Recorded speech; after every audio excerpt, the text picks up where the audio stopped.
rouge, cape noire. Quelle belle affiche. Le plus grand combat de gladiateurs de l'histoire de l'humanité. Dieu affronte l'homme. Le jour affronte la nuit.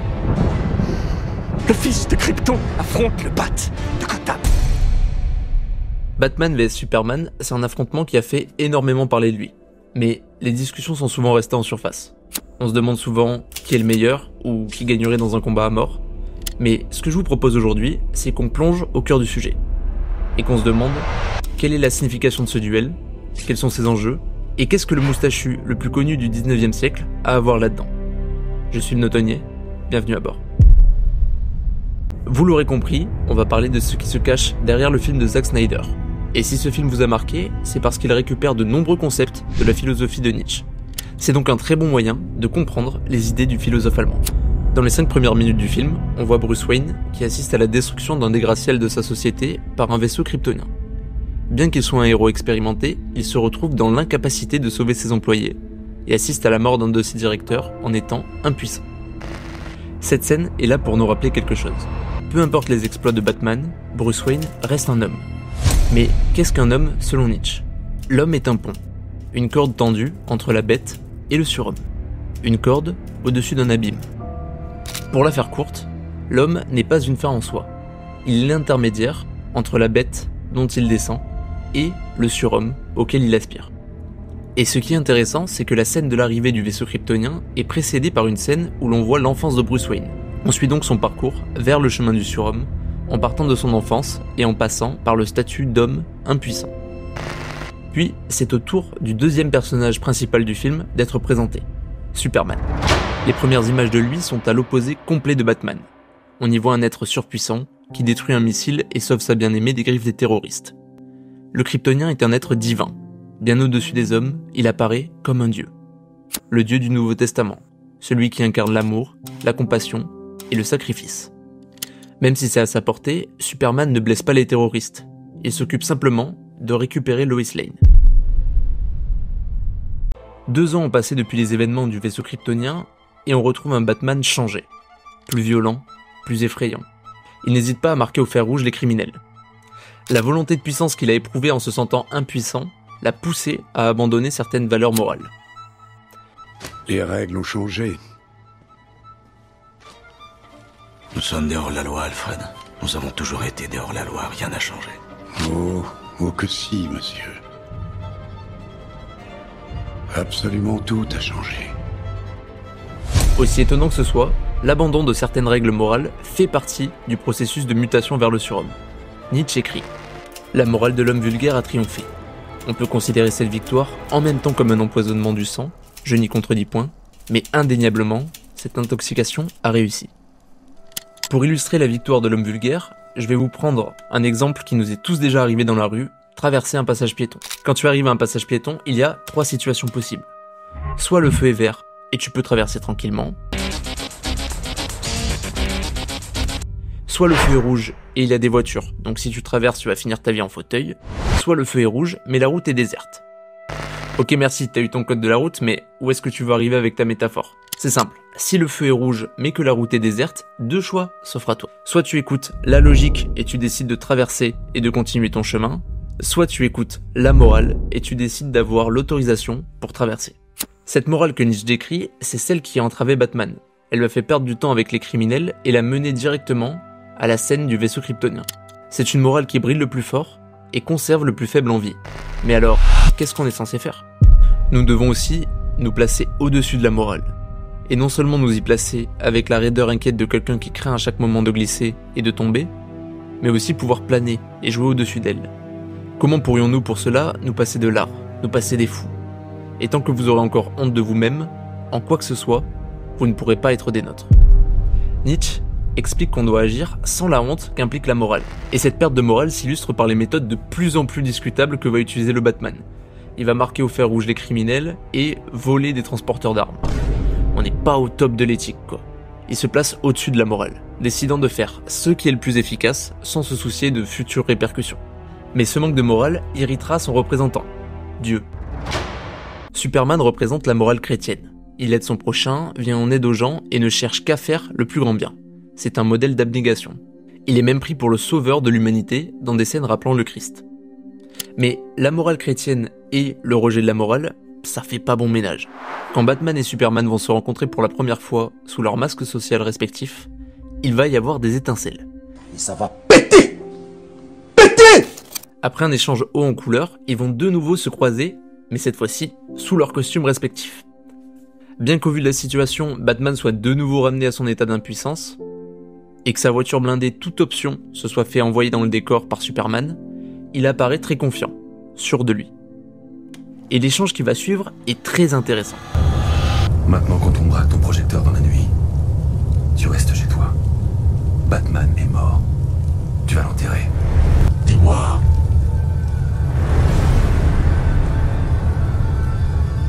il t'arrive de signer.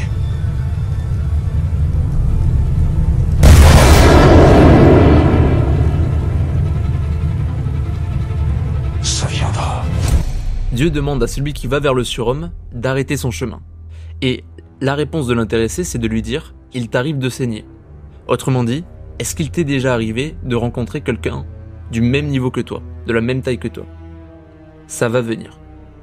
Bon, grosse prise de confiance de Batman, on est d'accord. Mais ce qui est intéressant dans ce dialogue, c'est que à ce moment-là, Batman a la conviction que s'il atteint le stade du surhomme qu'il vise, et dans lequel il est engagé, il peut rivaliser avec Dieu.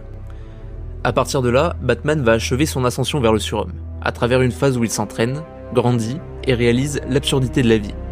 Il a cette phrase qui se rapproche de la pensée de Camus sur l'absurde. Les criminels, c'est comme le chien dans Alfred. Coupez-en une poignée, il en pousse deux à la place. Batman est donc condamné, comme Sisyphe l'est avec son rocher. Il affronte des criminels jour après jour, sans en voir le bout, de manière absurde. Croire en l'absurde, c'est ne pas croire en Dieu. En fait, soit on croit en l'absurde, soit on croit en Dieu. Grâce à eux, j'ai appris que le monde n'a de sens que si on lui en impose un. Batman a donc trouvé un sens à la vie, malgré l'absurdité de cette dernière, selon lui. Et non seulement il l'a trouvé pour lui, mais également pour les autres. Il est devenu un symbole de sens, au même titre que Superman l'est. En parallèle de ça, Superman est remis en question par la population suite à l'explosion du Capitole. On reproche alors à Dieu de ne pas avoir senti le danger, et son statut sera remis en cause. Pourtant, même si Dieu est questionné, il continue d'avoir de nombreux adeptes qui ne voient que du sens par lui. Ce symbole, c'est important. Il l'était dans mon monde. Mais mon monde n'existe plus. Si on fait une pause sur la situation à l'instant T, on a donc un Batman, devenu surhomme, qui a trouvé du sens dans la lutte, rejeté la morale, et est devenu un symbole d'ordre. Et c'est à ce moment-là qu'ils vont se mettre sur la gueule, parce qu'en fait, ils ont atteint le même niveau. Ils sont devenus deux entités auxquelles on peut croire, deux modèles distincts de sens, Dieu et le surhomme. Dieu et le surhomme vont donc s'affronter. S'ensuit une scène de bagarre épique dont la fin a déçu le public. Le surhomme est sur le point de tuer Dieu, mais il s'arrête lorsque Superman lui demande de sauver sa mère. Ce passage est très controversé. Le public ne comprendra pas l'arrêt soudain de ce combat pour aucune raison. Mais si on prend un peu de recul sur ce combat, cet arrêt, il est lié à une prise de conscience. Une prise de conscience du surhomme qui nous prouve que, même s'il a rejeté plein de valeurs morales, il en a encore quelques-unes. Notamment le rôle de la mère. Il décide donc de faire équipe avec Superman pour sauver sa mère. Mais qui a réussi à liguer ces deux modèles l'un contre l'autre? Lex Luthor. Et dans l'univers de Nietzsche, il incarne le nihilisme. Le nihilisme, c'est le rejet de toutes les valeurs. Il se décompose en deux catégories. Le nihilisme passif et le nihilisme actif. Pour vous la faire courte, le nihilisme actif, c'est rejeter les valeurs actuelles et les remplacer par des nouvelles, tandis que le nihilisme passif, c'est rejeter toutes les valeurs, penser que ces dernières n'ont aucun sens, que le monde non plus n'a pas de sens et qu'il doit être détruit. Et notre ami Lex Luthor, il se trouve dans cette deuxième catégorie de personnes. Il pense qu'il n'y a aucun sens à l'existence et compte bien détruire la planète. Pour ce faire, il ligue les deux sources de sens, l'une contre l'autre. Dieu contre le surhomme. Prend en otage une vieille dame, ressuscite un alien avec son propre sang dans le but de semer le trouble sur Terre, et a réalisé un attentat. Ça fait beaucoup là, non? Mais Lex Luthor est comme le nihiliste dépeint par Nietzsche. Il est faible physiquement. N'importe qui regarde cette vidéo peut gagner son combat en 1 contre 1 contre lui. Pourtant, les conséquences que le nihilisme entraîne sont désastreuses. La création de Doomsday, créature hideuse ne visant que la destruction du monde.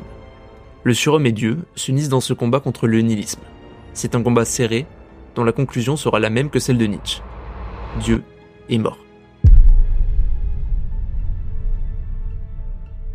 Le modèle divin est parti. On ne peut plus se reposer sur lui. Le seul modèle qui existe encore est le surhomme. Celui qui a défini ses propres valeurs et trouvé du sens lui-même. Mais là où Dieu est unique, puisqu'il avait son code moral pour tous, le surhomme naît en rejetant les valeurs communes, en conservant celles qui lui plaisent et en créant des nouvelles. Il ne peut pas y avoir deux surhommes identiques. Chaque surhomme est donc intrinsèquement différent d'un autre surhomme, puisque chacun va adopter les valeurs qui résonnent en lui. Je vous dis un truc tout bête, mais si par exemple je suis un surhomme et que mes valeurs ça va être le courage, et qu'en face les valeurs de l'autre surhomme ça va être la curiosité, on n'aura pas forcément les mêmes valeurs, alors que Dieu imposait les mêmes valeurs pour tous. C'est donc deux modèles de sens bien distincts, et chaque surhomme va être un petit peu plus individuel que ce qu'auraient été deux personnes qui suivaient les valeurs de Dieu. Et c'est pour cela qu'en même temps que la mort de Dieu, un autre personnage fait son apparition, Wonder Woman, qui se trouve également être un surhomme, mais un surhomme avec des valeurs différentes de celles de Batman. Pour lutter contre le nihilisme, les surhommes devront se trouver entre eux et faire équipe. Aide-moi à trouver vos semblables. Peut-être n'ont-ils pas envie qu'on les trouve. Ils entendront raison et ils se battront. L'homme a forgé un monde où la solidarité n'a plus sa place. Mais le film n'est pas clair sur la mort de Dieu. La dernière image laisse penser que ce dernier reviendra, et Nietzsche lui-même émet l'hypothèse du retour de Dieu. Dans l'attente de ce retour, il ne reste plus qu'une source de sens à la vie, l'idéal du surhomme. Nous pouvons devenir meilleurs. Nous serons meilleurs. Il le faut.